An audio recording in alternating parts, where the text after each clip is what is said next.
కాకినాడ జిల్లా పిఠాపురం నియోజకవర్గంలో భవన నిర్మాణ కార్మికులు ఆందోళనకు దిగారు. ప్రభుత్వ నిర్లక్ష్యం వల్లే ఇసుక కొరత ఏర్పడిందంటూ ఎంఆర్ఓ కార్యాలయాల ఎదుట నిరసన చేశారు. కూటమి ప్రభుత్వం అధికారంలోకి వస్తే ఉచితంగా ఇసుక ఇస్తామని హామీ ఇచ్చిన చంద్రబాబు అధికారం చేపట్టి 100 రోజులు దాటినప్పటికీ హామీలను నెరవేర్చకపోవడం దారుణమని మండిపడ్డారు. ఇసుక లేకపోవడంతో నిర్మాణ రంగంపై ఆధారపడిన కార్మికులు ఉపాధిని కోల్పోయి ఇబ్బందులు పడుతున్నామని వాపోయారు. ఎన్నికల ప్రచారంలో చంద్రబాబు ఇచ్చిన హామీలను తక్షణమే అమలు చేయాలని డిమాండ్ చేశారు. ఈ రోజున సిపిఎం పార్టీ రాష్ట్ర కమిటీ పిలుపులో భాగంగా ఇసుక చాలా రాష్ట్రంలో లేక ఇబ్బంది పడుతున్నారు.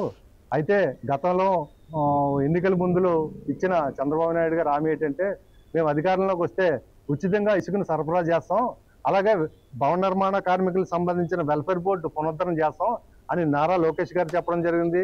అలాగే ఇప్పుడు సీఎం గారు చంద్రబాబు నాయుడు గారు చెప్పడం జరిగింది. కాబట్టి ఈ రోజున 100 రోజులు పైబడినా సరే ఈ పాలనలో సుమారు ఇసుక లేక చాలా మంది దాని మీద ఆధారం పడ్డ సుమారు 48 రకాల మంది కార్మికులు తీవ్రమైన ఇబ్బందులు పడతా ఉన్నారు. కేవలం ఇసుక లేకుండా ఈ రోజున రాష్ట్ర ప్రభుత్వం ఒకటి గమనించాలి.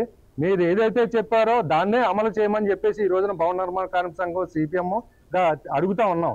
ముఖ్యంగా ఏంటంటే ఈ రోజున ఇసుక అనేది చాలా ప్రభుత్వ ఆదాయానికి చాలా వనరులు చేకూర్చే ఆదాయం.